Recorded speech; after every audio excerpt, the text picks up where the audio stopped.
Esse curso, como eu já falei para vocês, está baseado num curso presencial que tinha a duração de um mês, mas nós vamos fazer isso ao longo de mais ou menos 8 lives. E hoje nós vamos falar sobre a formação da inteligência. A inteligência, às vezes a gente acha que a gente só nasce com ela, né? Às vezes a gente acha que a gente não pode formar a nossa inteligência. Mas esse dia estava conversando com meu marido, que está fazendo doutorado em filosofia, e ele vai fazer o trabalho dele em cima de um filósofo que se chama Soares. E ele estava me contando a história de Soares. Soares era um jovem normal, né, que decidiu entrar para o convento. Ele decidiu entrar, na verdade, para a ordem dos jesuítas.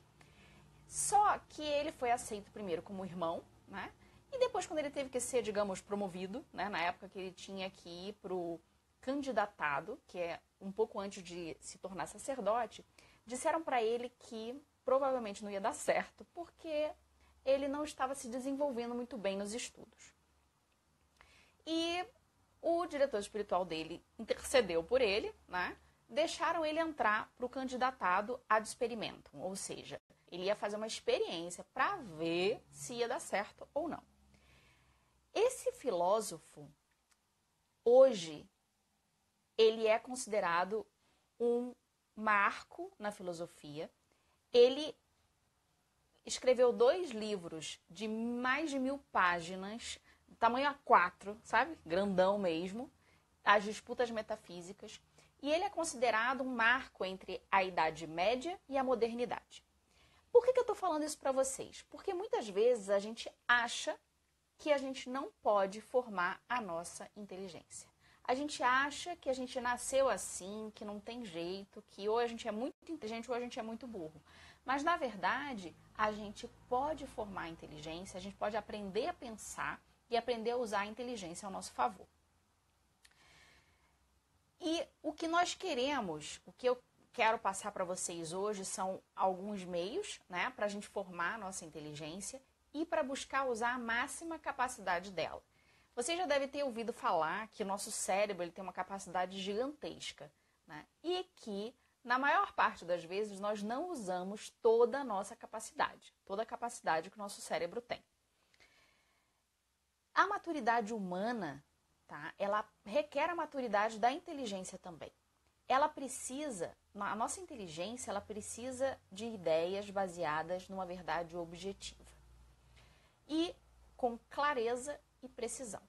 E por isso que eu falei para vocês que a inteligência é a auriga da personalidade.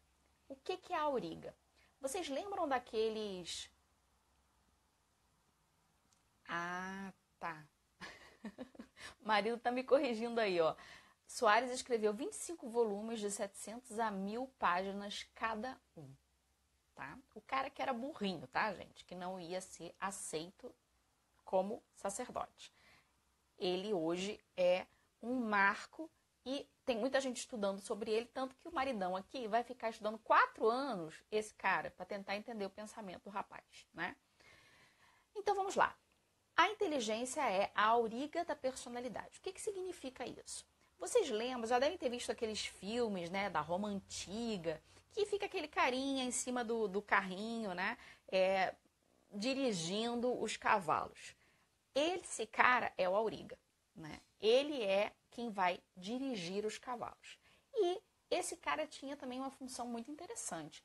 Nas guerras, ele tinha não só que dirigir aquela biga, que era onde ele estava, mas ele tinha que dar o norte, ele tinha que mostrar para onde os outros que vinham atrás dele tinham que ir. E por que a gente pode dizer que a inteligência ela é a auriga da personalidade? Porque é ela que vai dirigir a minha vontade para o bem. A inteligência ela vai sempre buscar o bem. Ela sempre vai buscar a verdade. E ela é que vai ter que dizer para a minha vontade, lembram da nossa mulher, da personalidade lá, né? É a inteligência que vai dirigir a minha vontade a buscar o bem, a buscar essa verdade que a inteligência está vendo. Então, vejam que a inteligência, ela tem uma importância gigante. A formação da inteligência, o aprender a pensar, tem uma importância gigante na formação da nossa personalidade. Por quê? Porque é ela que vai marcar a pauta.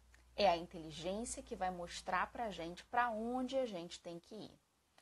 E aqui nós precisamos também de certezas de fé, tá? Eu falei para vocês que eu não ia falar de uma religião específica e não vou, mas você pense, será que as certezas que você tem, estão de acordo com a sua fé, seja ela qual for, elas não são muito mais fortes do que as outras? E será que essa fé que ilumina a minha inteligência não vai me ajudar a buscar os meus ideais de uma maneira diferente? E aí a gente vê que existe um perigo no mundo de hoje. Já ouviu falar do relativismo? Pois é. Você tem a sua verdade e eu tenho a minha, certo? Ou, pior ainda, não existe verdade. Uma coisa é você dizer que não existe uma verdade objetiva, outra coisa é você dizer que não existe verdade nenhuma, outra coisa é você viver de acordo com isso. Porque, gente, vocês imaginam só, viver achando que nada é uma verdade real, né?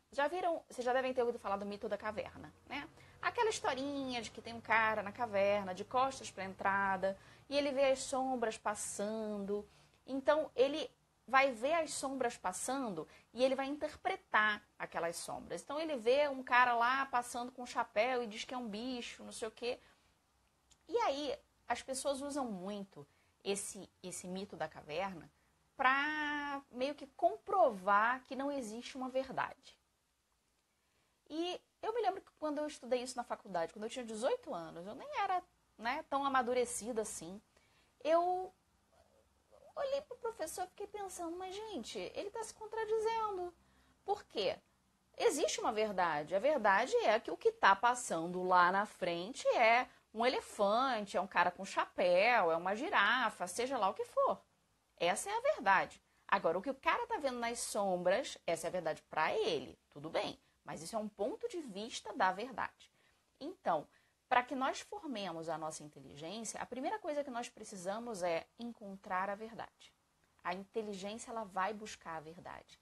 E ela vai mover todo o nosso ser, toda a nossa personalidade para buscar essa verdade e esse bem que ela enxergou. Então, por isso, o perigo do relativismo na nossa formação, na formação da nossa personalidade e na formação da personalidade dos nossos filhos, tá? Eu estou falando aqui para muitos pais e muitas mães. Então, cuidado. Mostrem para o seu filho o que é certo e o que é errado. Mostrem para ele qual é a verdade. Porque senão, ele vai ficar perdido. Ele não vai saber para onde ir. Ele não vai ter como dirigir a personalidade dele para um bem real.